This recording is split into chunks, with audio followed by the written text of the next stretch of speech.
In the past, I've talked about several screens you can use with a MiSTer that can display core information while playing. Now, on the MiSTer FPGA forums, user K Conger has built upon the TTY to RGB matrix project by Hellbent to make the screen wireless via Wi-Fi.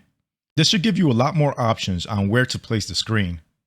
There are many features, including a web interface that gives you some important information and allows you to do over-the-air updates.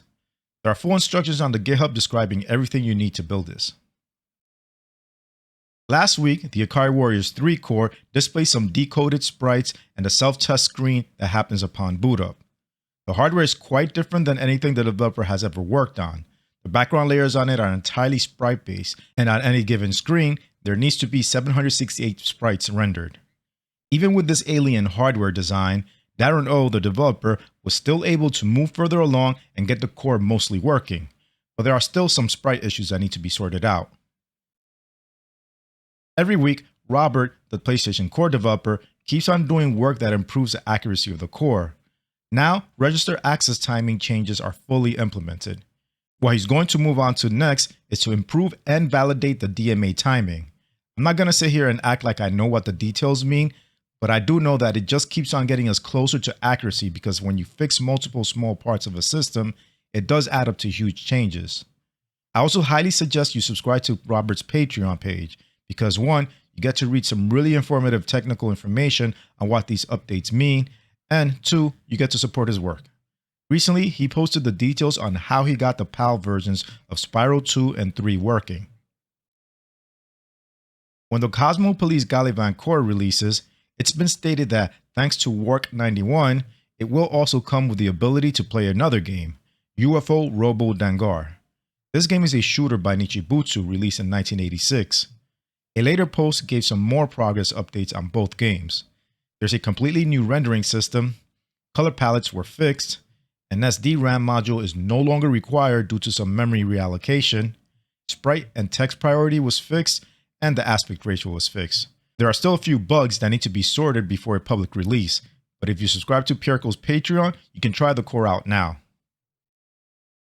The NeoGeo Pocket has received a lot of attention lately with the hiring of a full-time engineer to work on it, thanks to the support of Hotego's Patreon subscribers. There are no updates on the status yet, but we should see a lot more news coming out for this core now that there is dedicated work being done on it. Hotego also posted a series of tweets where he speaks about some history regarding PCM sound in arcade boards. A good read for those interested in some history and technical info. Furtick gave a small update regarding the Teenage Mutant Ninja Turtles core. They realized that all the memory, including the ROMs, can be stored inside the DE10 Nano's BRAM. What this means is that the core will have less dependence on an external SD-RAM module, or maybe not needed at all. Jimmy Stones is now getting back to the Sega Gremlin core. He has sample sounds for Carnival, Invenso, and Pulsar sorted out. He then went on to look at the music board for Carnival, which at the moment is going to slow down progress due to no Verilog implementation for the Intel 8035. Hotego has released Karate Champ to Patreon subscribers. This is an early fighting game with unique controls that involve using 2 joysticks to perform your moves. I remember really being amazed at the animation in this game.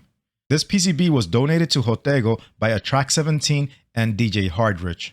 Hotego will also try to release the core for the Analog Pocket. If you want to know more details on the hardware, Hotego has a really informative post about the core release. A reminder that Hotego always releases his cores to Patreon subscribers in beta form first. Then, after the core is stable enough, it becomes public. All his cores are also open source.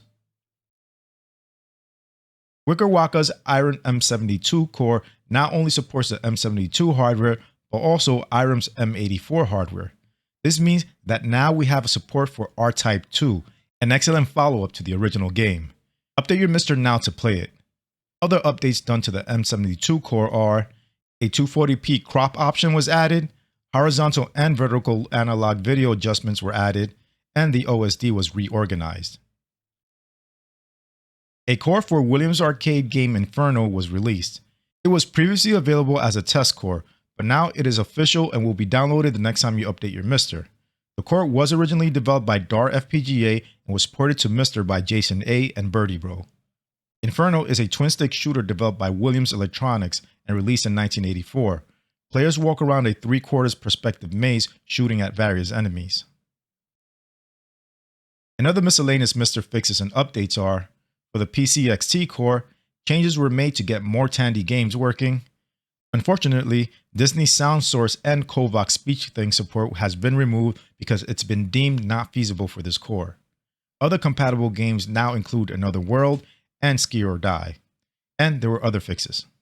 For the Pokemon Mini Core, the implementation of 2 instructions was fixed. This affects at least 2 commercial games. Fixed a problem where pushing the power button results in reboot instead of shutting down. Fixed sound cracking and popping. Fixed blitter timing issues. Pokemon Party was affected by this. The overall sound level was reduced to be more in line with other cores, and there were other fixes and updates. For the Rising Core, the default FM level of Batrider was adjusted to 50%. An issue with scroll layers disappearing and baud rate was hopefully fixed, and there were other fixes and updates. For the Super NES core, SRG 320 implemented fixes to the GSU NPPU. Snack Auto Detect was added, and the OSD input options were organized by Bluetooth 12. And finally, the framework was updated. That's it for other updates. Please also try to support Sorge, the maintainer of the MiSTer project, and other MiSTer developers and contributors on support platforms such as Patreon and Ko-fi. Their hard work allows us to enjoy this amazing project. So that's it for this episode. I provided links to all my sources in the description. Make sure you also check out RetroRGB.com to see my MiSTer news videos in blog form and to get more retro related content. And if possible, support them on Patreon too. Anyway, I hope you enjoyed this video. If you did, please give it a like. And if you want to see more content like this, hit the subscribe button and it's a bell icon so you can get notified of future videos. Thanks for watching, and I'll speak to you next time.